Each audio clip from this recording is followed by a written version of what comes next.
Amani ya Bwana wetu ikae nasi kwa siku hii ambayo Bwana ametupatia. Amen.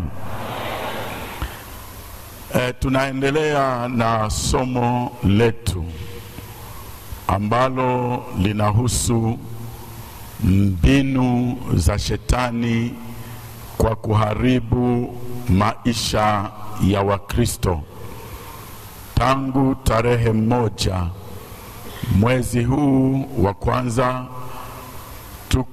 tunazungumzia juu ya mbinu hizi, juu ya hila hizi, na tumekuwa na hila 10 ambazo tulitaja kwa wakati huo, na tunaendelea kwa kukomboa muda tukikumbushana ya kwamba hila ya kwanza anayoitumia shetani ili kuharibu maisha ya Wakristo hata wasiendelee kiroho, kama tulivyosema, shetani hutuma jeshi lake, waonekanao na wasioonekana, tunaoishi nao, walio na nyama na damu na wengine katika roho. Wanatumia mbinu moja ya kusema mwende muwazuie Wakristo wasiombe na wasifunge. Ya pili, muwazuie, musiwaruhusu kwamba wasome neno la Bwana au Biblia.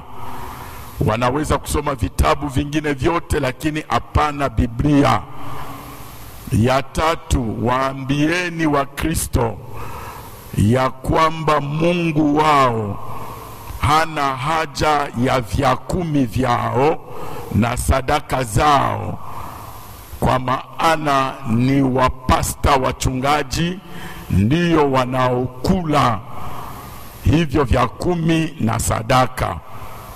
Ya 4, muwaache Wakristo wakae wa maskini kwa kuwazuia kutokulipa vya 10 vyao ipasavyo na kutoa sadaka zao. Ya 5, nendeni mkapande chuki na magawanyiko katika majamaa na katika makanisa. Na ya 6 inasema wazuieni Wakristo wasihubiri, wasifundishe wala kushuhudia matendo makubwa ya Mungu. Ni haya ambayo tumekwisha kujifunza, na kwa kukomboa muda, acha leo tuone kama tunaweza kuzungumzia kama 2-3, nikiweza itakuwa vizuri sana. Twende kuya 7, tukijua ya kwamba shahiri letu linalotuongoza linakuwa katika Waefeso sura 6 mstari wa 10 mpaka 12. Mstari wa 11 ya ile Waefeso 6 inasema, vaeni silaha zote za Mungu mupate kuzipinga hila za shetani. Amina. Ya 7 basi, twende kumbinu ya 7.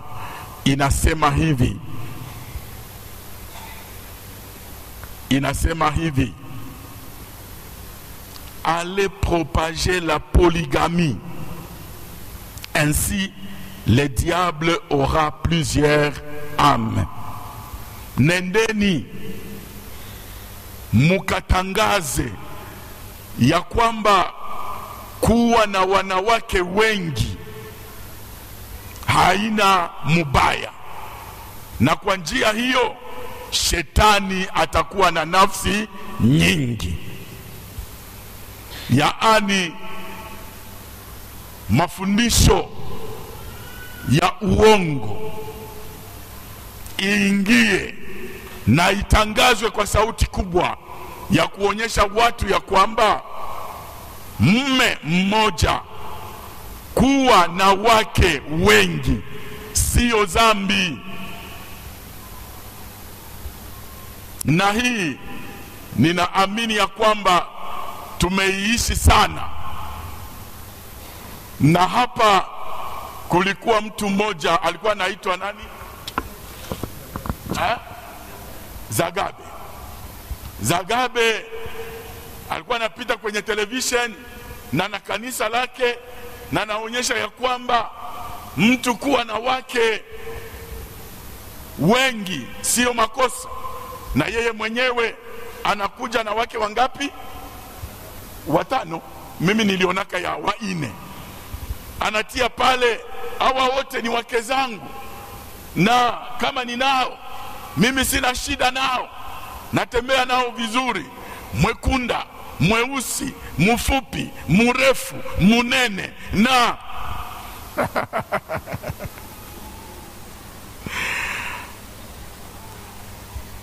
na wanatia mashairi ya Biblia. Sulemani alikuwa na wanawake 700 na wakonkibini au masuria 300. Daud na kadhalika na kadhalika.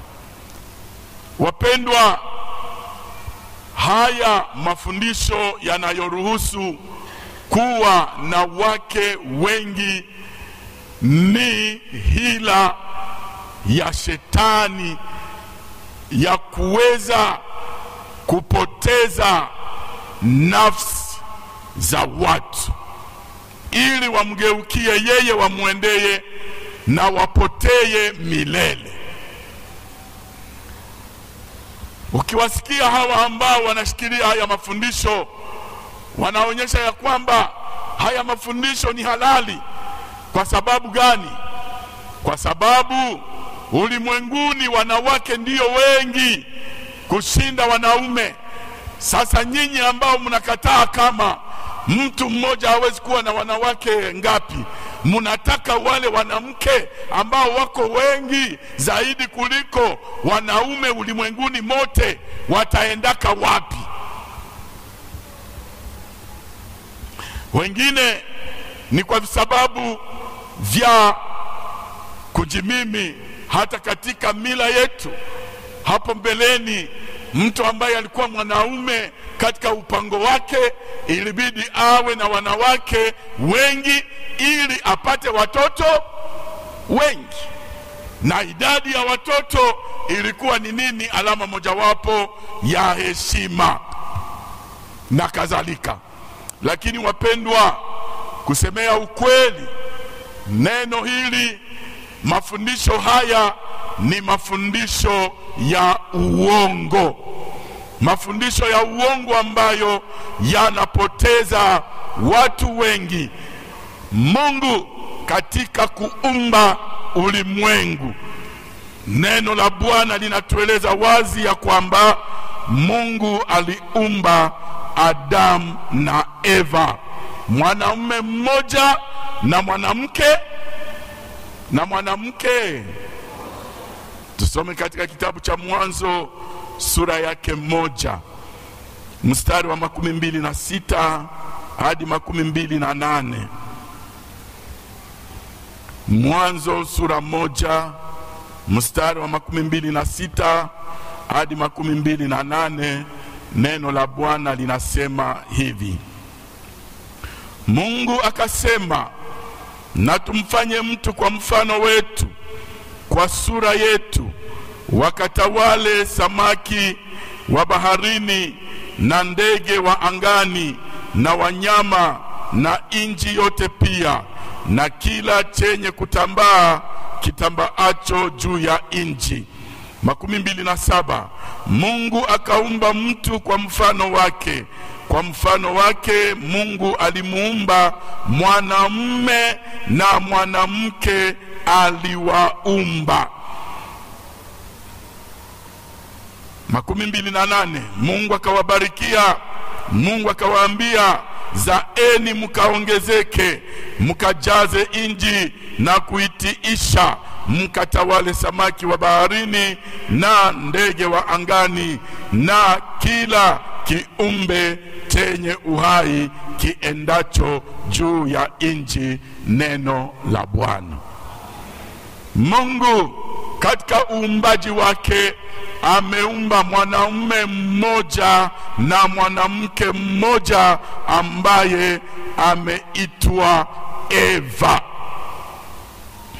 Kwa hivyo Mungu hakuumba mwanaume mmoja na wanawake wengi. Imetoka wapi kuoa wanawake wengi? Imeanzia wapi? L'origine de la polygamie.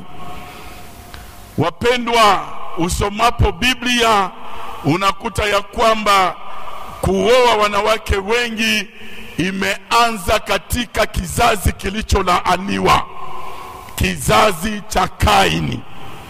Kizazi cha Kaini ndicho ambacho kimeanza habari za kuoa wanawake wengi. Usomapo katika Mwanzo sura 4 mstari wa 16 hadi 19. Kwa kukomboa muda nasoma tu mstari wa 19. Neno la Bwana linasema, Lameki akajitwalia wake wawili, jina la wa kwanza ni Ada na jina la wa pili ni Sila. Huyu Lamek ambaye anatoka katika kizazi cha Kaini ndiye ambaye alikuwa wa kwanza kuoa wanawake wawili. Ina maana poligami shina yake ni katika kizazi cha laana. Pale kwa mstari wa 17 wa mstari wa 16, niseme mstari wa 16 na mstari wa 17, ile sura 4 ya Mwanzo inasema, Kaini akaenda mbali na uso wa Bwana na akaishi katika nchi ya Nodi, mashariki, nafikiri mashariki ya Eden. 17, Kaini akazaa mwanamke, akaoa. Kaini akamjua mke wake, akazaa Enoki. Akajenga mji na akapatia mji huo jina ya mwanawe Enoki. Na swali linazunguka, Kaini alikutaka wapi mwanamke mwenye aliowaka, na yule mwanamke ni nani?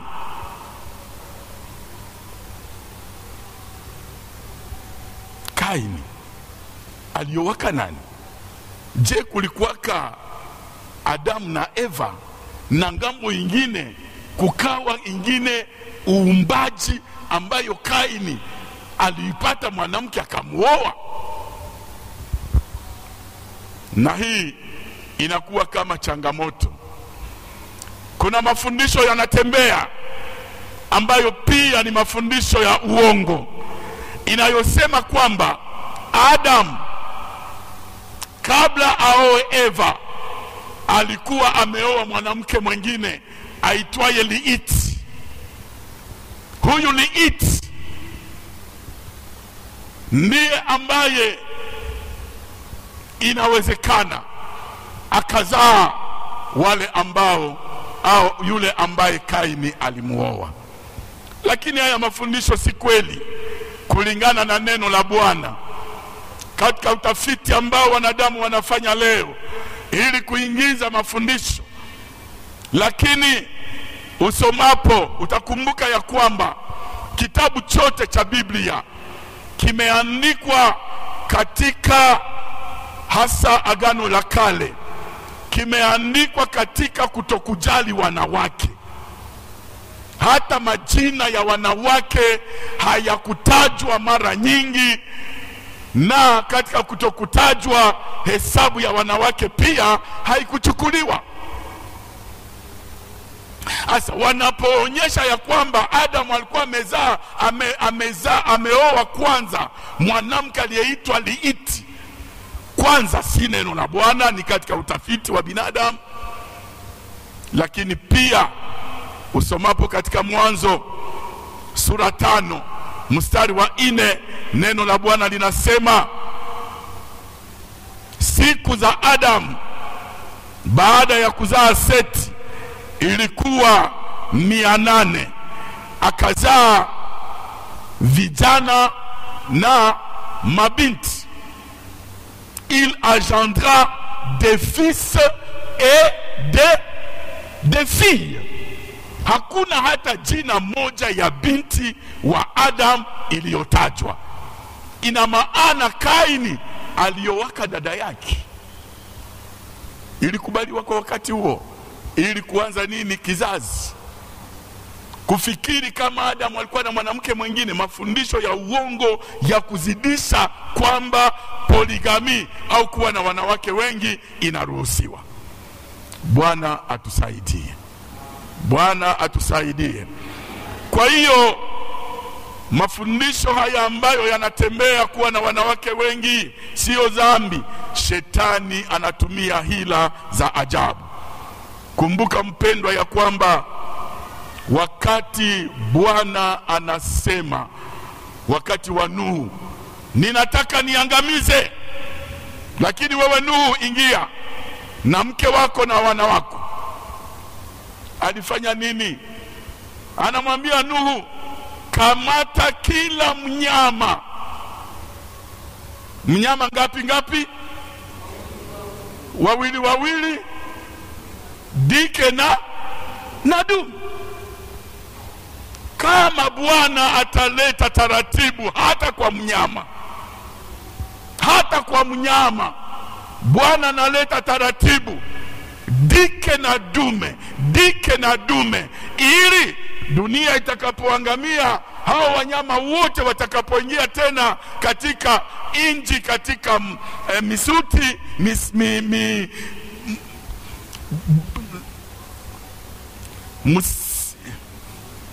musiti dans la forêt, watakaoingia dans la forêt wapate kuzaana na waongezeke na wanyama wa kuwepo, dike na dume na dike. Hakusema dume moja dike wangapi. Atusaidie Bwana, atusaidie Bwana. Ndiyo maana hapa ukisoma katika Mwanzo sura 7 mstari wa 8 unakuta hiyo jambo. Hapa ndipo akina mama wote ambao wanakuwa katika deuxième bureau, katika nyumba za watu, nyinyi na mnajifariji, eleweni ya kwamba Bwana haruhusu kwamba wewe utakuwa deuxième bureau. Omba Bwana kusaidie, toka katika nyumba ya watu. Wewe ni mwizi, uko unaiba na kuleta chuki na kuleta magawanyiko, na unakuwa mjumbe wa shetani. Bwana kusaidie hata upate kufunguliwa katika jina la Yesu Kristo. Hakuna shairi itakayokupatia sheria katika Biblia leo kwamba una haki ya kubaki katika nyumba ya yule ambaye wewe si mwanamke wa kwanza na si mwanamke mmoja. Uwe wa pili, uwe wa tatu, uwe wa 4, uwe wangapi, toka katika hiyo nyumba. Katika kuomba Mungu akuongoze, kama umekutanana na Roho wa Mungu na amekusaidia, achana na hiyo bunyumba, kwa sababu sio nyumba yako. Leo ulimwengu umekuwa na mambo ya ajabu sana Kwa sababu gani? Divorce zimekuwa za ajabu, nayo imekuwa mbinu ya shetani. Na kisha iliyo ya ajabu ni kwamba huyu anafanya divorce katika hii ndoa, anaenda katika kanisa lingine, anaenda katika nchi nyingine, anaenda kuoa na wanamubarikia ndoa. Hizi ni mbinu za shetani za kuwapoteza watu. Les divorcés et les séparés de corps, hawa ambao wanakuwa katika familia zao na wanadhihirisha kwamba bado kwa nje wangali wa Kristo, lakini katika nyumba zao wameishagawanyika, baba huku mama huku na kila mtu na yake. Wewe haumo katika mapenzi ya Bwana. Neno la Bwana linakuagiza rudi na umrudi mume wako. Kitu gani kinaweza kufanya kana kwamba uendelee kuongeza na kuzidisha hali ya kusema huyu siwezi tena kuishi naye? Na mbinguni unaenda ya nani, ya wapi?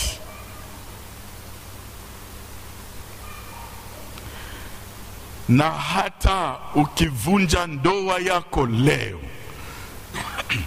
unaivunja hiyo ndoa na unaenda kwa kanisa lingine, na unaenda katika nchi nyingine, unaenda kuoa wala kuolewa, Bwana anabaki shahidi. Katika Malaki 2 sura yake ya 13 na kushuka mpaka 15 inasema, Bwana ni shahidi kwa ajili ya mke wa ujana wako, kwa ajili ya mume wa ujana wako. Wewe ukimtendea mambo kama hayo, unaachana naye. Na Biblia inasema kama sio kwa kisababu kingine, kama sio washerati, uzinifu. Na hii uzinifu inabidi kuielewa vizuri, inabidi kuielewa vizuri. Kwa hiyo Mungu akujalie neema, wewe ambaye una mbinu za kufikiri nitaachana na huyu ili niende kuoana na mwingine, niende kuoa mwingine.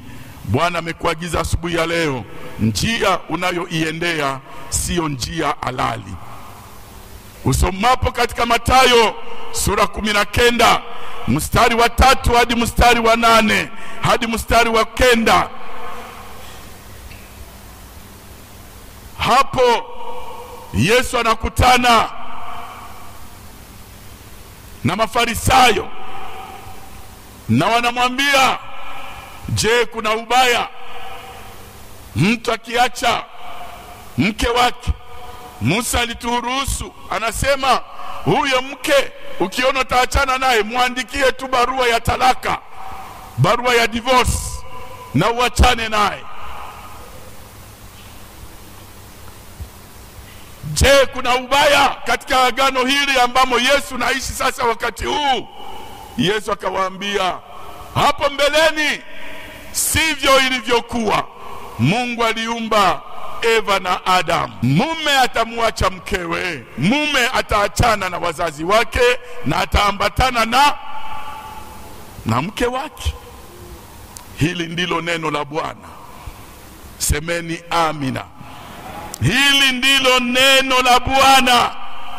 Na Bwana akawaambia, hamna sababu awayo yote watu wanaweza kuachana isipokuwa uzinifu. Wanafunzi nao waliposikia hizo habari wakamwambia Yesu, kama ndivyo, maneno ya kuoa na kuolewa silo jambo rahisi, ni jambo ngumu sana. Ebu mpendwa, heri uvunje uchumba 100 kuliko kuvunja ndoa moja. Fiansai, vunja hata fiansai 100, na saa unaoa kaa nyumbani kwako kwa amani na mkewe au na mumewe katika Yesu Kristo. Amina. Ulimwengu umechafuka mno tena kiajabu, kwa sababu wanadamu shetani anawatumia kiajabu sana. Zaidi ya hii inaitwa poligami au kuwa na wanawake wengi. Mipaka imevuka. Kama vile nimesema, divorces zimekuwa nyingi. Kadiri vile idadi za ndoa zimekuwa nyingi kwa kubarikiwa hata kwa mji wa Bukavu, kadiri vile kuvunjwa kwa hizo ndoa zinakuwa pia nyingi. Na hii kanisa lisingekaa kimya. Tuombe tena tuombe, tufunge tena tufunge, na kukemea hila hii ya shetani ambayo inaingia katika maisha ya kanisa, katika maisha ya watoto wetu, katika maisha ya uzao wa Wakristo. Atusaidie Bwana, kwa sababu wanaobarikiwa mandoa katika makanisa ni wanani? Tunasema ni Wakristo, na ni humo hizo mbinu. Dunia imepita mipaka, si kwa sababu ya kuvunjika kwa mandoa tu. Zaidi ya hii kuoa wanawake wengi, lakini mbinu zingine zimewekwa na ambazo zinadhihirisha ya kwamba tunaishi kwa nyakati za mwisho. Aliye na akili na achunguze, na atatambua ya kwamba dunia inaenda kufika kwenye ukomo wake.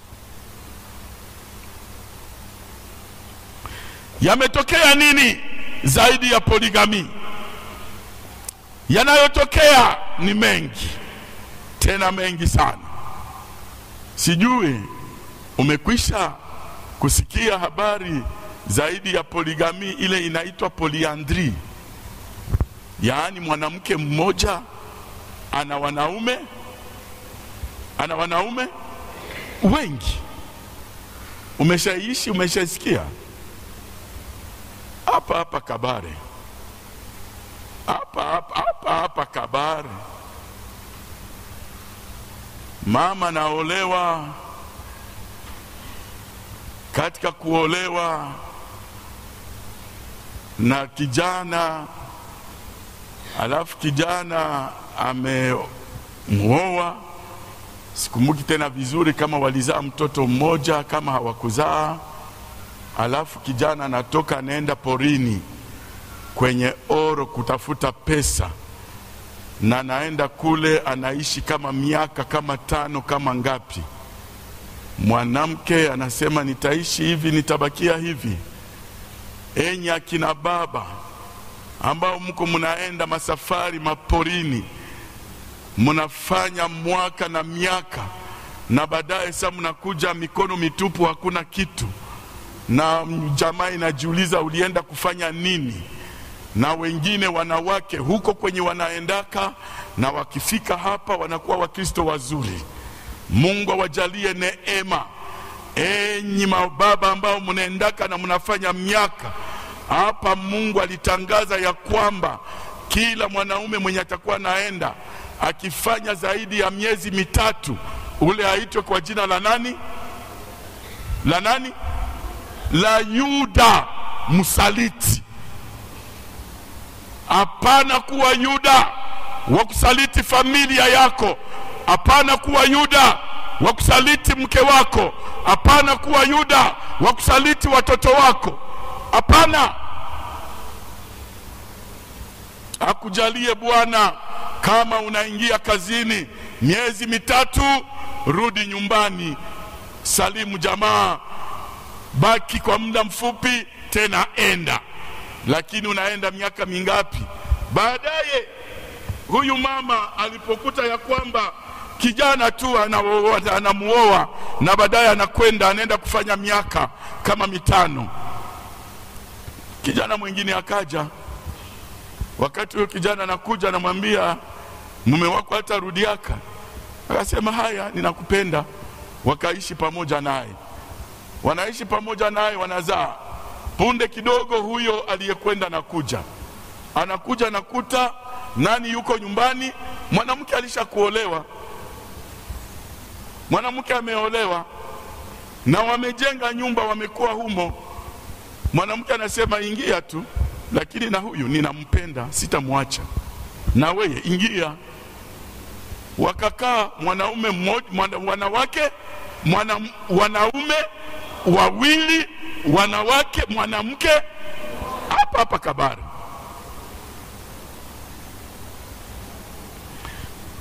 Na wanauliza mwanaume wa kwanza, kuna nini? Aseme hapana, mwenzangu aondoke aniachie mke wangu. Mke naye iko huku, namwambia usitoke, wewe njoo, mimi napenda kushinda uli. La polyandrie, yaani ulimwengu umechafuka. Hii ninashuhudia yenye niliona, lakini hii inatembea. Haitoshi leo katika ulimwengu kama hila za shetani, ni kwamba leo tunakuta ulimwengu umejaa mambo ya ajabu ambayo mume na mume wanaweza kufanya nini? Na leo inaleta vita katika kanisa la Kikatoliki. Vuta ni kuvute ya ajabu. Wakati Papa anatangaza hao tutawaombea na kuwabarikia ndoa zao, mume akija na mume mwenzake tunabarikia ndoa, mke akija na mke mwenzake tunabarikia ndoa kanisani. Lakini viongozi wa kanisa la Kikatoliki hapa Afrika wameandika kibarua na wanatangaza, nadhani viko vinatembea, tumekataa sisi viongozi wa makanisa ya Kikatoliki Afrika. Lakini huko mambo yanakomaa. Nini hatuoni leo? La pedofili, watoto wadogo wanakamatwa, hata kuharibiwa na wababa wazima, katika kufikiri wakifanya hiyo ndiyo watakuwa na nguvu katika ulimwengu wa giza. Wameipewa kama makondition. Nini hatuishi leo? Wapendwa, ulimwengu umefika kwa nyakati nzito. Aliye na hekima na akili na aombe Mungu amsaidie kukesha. Kuwa miongoni mwa mabaki ya Mungu inafaa, tena inafaa sana. Haya ambayo makanisa yanaanza kuchukulia, hata kwa kanisa kwa Sweden, hata kwa kanisa kwa Norvege, wameanza kubali kwamba mume na mume wakioana watabarikia ndoa. Na inakuwa uchungu kwa makanisa yetu kama wa Pentecost. Lakini tukumbuke Sodoma na Gomora. Mungu aligazabika wakati wanadamu walifika kwa kiango kama na hiki. Hao malaika walioingia kwa Sodoma na Gomora wanaingia kwa Lutu. Neno la Bwana linasema wakamwambia Lutu, tumewaona hao wameingia, tupeni hao ili tupate kuharibu. Lutu anasema tafadhali niwapeni basi mabinti zangu. Wanasema hapana, hatuna haja ya mabinti zako, tuna haja ya hao wababa walioingia. Mungu kwa moto akaangamiza Sodoma na Gomora. Kanisa kesha kwa maana ulimwengu umetembea na Ibilisi ametumia mbinu nyingi kali tena ili kujipatia watu. Pole sana waingiao kanisani lakini ni waokulist, watu ambao wamejaa katika maloge na wako wanaingia katika kanisa la Bwana. Inafika muda ambao Bwana atapiga kwa fimbo na mioyo ya wengi itachomwa na maisha ya wengi itapita, kwa sababu Bwana atalitakasa kanisa lake. Au uko Mkristo, tembea na neno la Bwana na maisha matakatifu. Au hauko Mkristo, ondoka, tembea na Bwana wako ambaye ni Ibilisi. Na ukionywa, unafundishwa, onyeka, tubu, tengeneza, acha mabaya yako na utembee pamoja na Bwana. Semeni amina.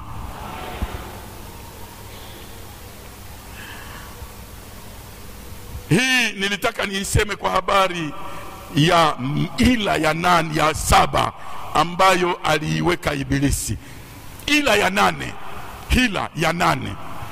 Hila ya 8 anasema, soumettez les chrétiens à l'adoration des images et des idoles. Muwatiishe wa Kristo wawe wenye kuabudu sanamu na nini? Na miungu. Soumettez les chrétiens à l'adoration. Adoration des images et des idoles. Watiishe wa Kristo kwenye kuabudu sanamu na kuabudu miungu. Wapendwa, kwa habari ya kuabudu, kwa habari ya kuabudu sanamu, kwa habari ya kuabudu sanamu, usomapo Wakolosai sura 3 mstari wa 5, neno la Bwana linasema, Wakolosai sura 3 mstari wa 5, basi vifisheni viungo vyenu vilivyo katika nchi, uasherati, uchafu, tamaa mbaya, mawazo mabaya na kutamani, ndiyo ibada ya sanamu. Neno la Bwana. Atuhurumie Bwana. Uasherati, uchafu, tamaa mbaya, mawazo mabaya na kutamani, ndiyo ibada ya sanamu. Bwana awe pamoja nasi. Mara tunaposema kuabudu sanamu na miungu, tunaona mara nyingi na tunasema Bakatolike bali banaabudu kwenye msalaba, bangali banatia Yesu ambaye amenini, amesulubiwa kwenye msalaba yao. Tunasema njoo bale, banakuwa na ile ambayo ni watakatifu na masanamu zao na kadhalika. Hebu wapendwa, kuabudu haiko kwa ajili ya sanamu tu zinazotengenezwa na watu. Hapana. Lakini utaelewa ya kwamba kwa habari ya kuabudu au ibada ya sanamu, chochote kile unachokiweka chenye kinakutawala katika maisha, hata kichukue nafasi ya Mungu mu maisha yako, hiyo ni sanamu. Hiyo ni mungu wako. Tunaandika hapa maishani mwetu, Bwana Le Seigneur, Bwana kwanza, le Seigneur d'abord, ina maana kama mumaisha yako ukiwa na kitu ambacho kimeingia kwa nafasi ya kwanza badala ya Bwana, badala ya Yesu Kristo, kile kitu au ule mtu au hiyo kazi uelewe ya kwamba ni sanamu yako, na uko naifanyizia nini? Ibada, unaiabudu. Na hiyo ni hatari sana.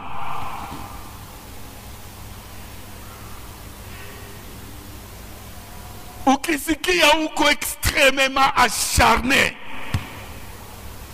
kwa ajili ya kitu, hata unaweza kuacha mipango ya kanisa, hata unaweza kuacha mipango ya familia yako na kadhalika, na unajiweka kwa hiyo kitu au kwa huyo mtu, uelewe ya kwamba unatembea katika kuabudu sanamu na kuabudu miungu. Mungu akujalie neema upate kuelewa ya kwamba Mungu ndiye wa pekee wa kuabudiwa. Hakuna mwingine ambaye mimi na wewe tunaitwa kuabudu. Mungu peke yake ndiye wa kuabudu. Na kuabudu Mungu ni kusema nini? Kuabudu Mungu ni kumtolea heshima zote, c'est lui offrir le respect, l'hommage, le placer à la première place dans nos vies. Kuweka Mungu wa kwanza katika nafasi yake, kuweka Mungu wa kwanza katika mali yako, kuweka Mungu wa kwanza katika kazi yako, kuweka Mungu wa kwanza katika ndoa yako, kuweka Mungu wa kwanza katika jamaa yako, kuweka Mungu wa kwanza katika mawasiliano yote unaweza kuwa nayo. Kuabudu Mungu ni kumpa upendo wetu kama jibu la pendo alilotupatia. Kuabudu Mungu ni kumtumikia kwa furaha na kwa shangwe, kuona na wewe unaweza kuwa miongoni mwa wana wa Mungu waliochaguliwa ili wamtumikie duniani. Semeni amina. Semeni amina. Ndio, kumbukeni Yesu wakati amekuwa hapo msalaba, amekuwa hapo mlimani, à la montagne de tentation, kwenye mlima wa majaribu na shetani. Na shetani anamwambia, tafadhali, unaona hii yote ni ya nani?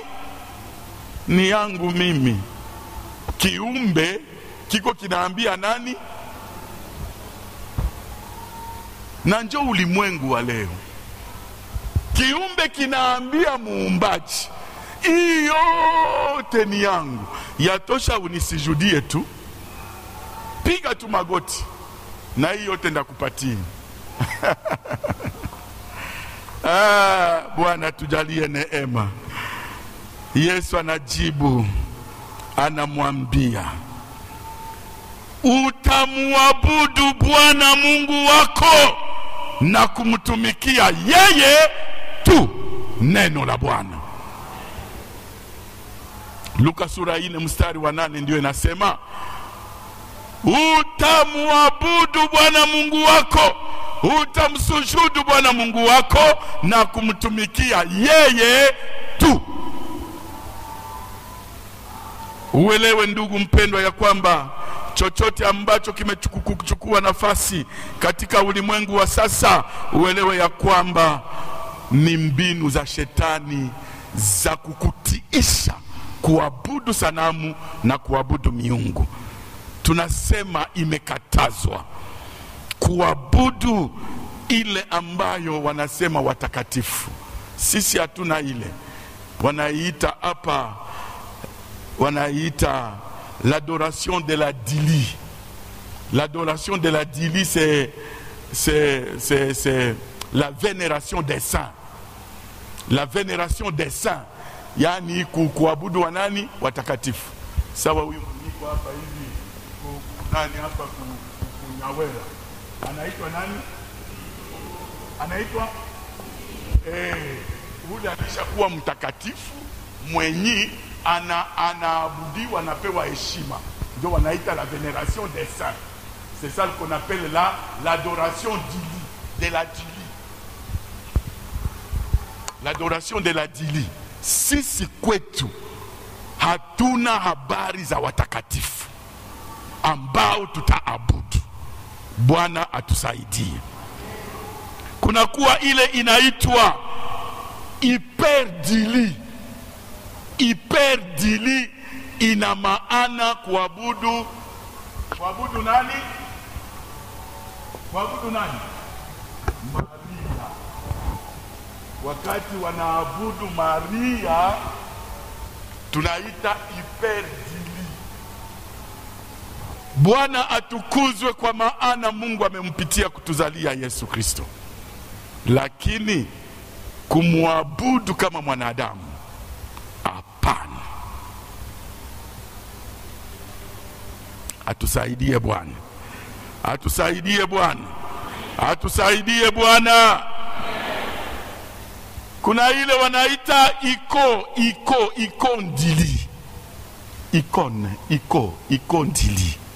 Njo hii masanamu mbalimbali zinawekwa, na hizo inakatazwa. Tena inakatazwa. Tena inakatazwa. Hapana kuabudu malaika. Hapana kuabudu chochote ambacho kimeumbwa na Mungu. Wa kuabudiwa ni mmoja, naye ni nani? Naye ni nani? Na ashangiliwe basi, kwa maana anastahili. Yeye ndiye wa kuabudiwa, wa kuinuliwa, wa kutukuka. Jina lake litukuzwe daima, tena milele na milele yote. Sema amina. Mmoja wa kuabudiwa. Ni hatari. Hata malaika anakataa. Mimi siwezi kupigiwa magoti. Wakati Yohana wanamuonyesha habari zote za ufunuo, na ukisoma katika Ufunuo sura 19 mstari wa 9 na wa 10, wakati Yohana ameona mambo yote, neno linasema kaanza kushuka mbele ya malaika mpigie magoti. Malaika namwambia, hapana, mimi siko wa kupigiwa magoti. Mimi ni mtumishi wa watakatifu wote kama wewe. Sema amina. Na wa kupigiwa magoti ni mmoja, ambaye ni Mungu. Ndivyo malaika nasema, muabudu Mungu. Haleluya. Manabii wa sasa, wachungaji wa sasa, walimu wa uongo wanataka waabudiwe, na wanafunzi wao wanataka waabudiwe, na vile vikundi wao wanajifanyizia. Lakini sikiliza, huna ruhusa ya kumuabudu mwanadamu awaye yeyote. Kornelio anamtuma mtu kwa Petro. Matendo ya Mitume sura 10. Wakati anamtuma kwa neno la Bwana, Petro wakati anafika nyumbani mwake mwa Kornelio, neno linasema Kornelio akaanza kumpigia magoti. Wakati Kornelio alianza kumpigia magoti, Petro akakataa. Matendo ya Mitume sura 10 mstari wa 25 hadi 26. Petro akakataa, hapana kunipigia magoti. Anayestahili kupigiwa magoti ni Mungu. Mimi ni mwanadamu kama wewe. Ebu baba uliye humu, mbona umekuwa mpagani? Mke wako hawezi kukuomba msamaha papa, unihurumie, unisamee kwa hili nilifanya. Mpaka nafikia anakupigia magoti wewe baba, na moyo wako unabaki mgumu. Uko nani ili upigiwe magoti na kuabudiwa na usipane msamaha? Uko nani? Umeokoka? Hujaokoka? Sikilizeni, ebu kanisa la Bwana, hii tabia ya kufikiri kama apige magoti ndio asamehewe, iwe mume wako iwe mke wako, ni dhambi. Et surtout les jeunes mariés, na wale ambao hawajasoma neno la Bwana, Mungu awajalie neema. Siku nyingine usimpigishe mke wako magoti. Na kama kuko wa mama ambao wanapigishaka waume wao magoti, pole sana, ni hatari. Nyumba zinapishana. Nyumba zinapishana. Unamkuta mwanamke manake na mpaka baba labda atapiga magoti kwenye kitanda. Poleni sana. Tuache hii tabia. Watoto tunawapatia malipizi, piga magoti. Piga magoti pale. Sio tabia nzuri. Wakupigiwa magoti ni naye ni nani? Yesu Kristo Bwana wetu, ashangiliwe tena daima milele na milele yote. Jina la Bwana litukuke na litukuzwe, kwa sababu anastahili, anaenea, tena anatosha. Bwana atubariki asubuhi ya leo. Amen.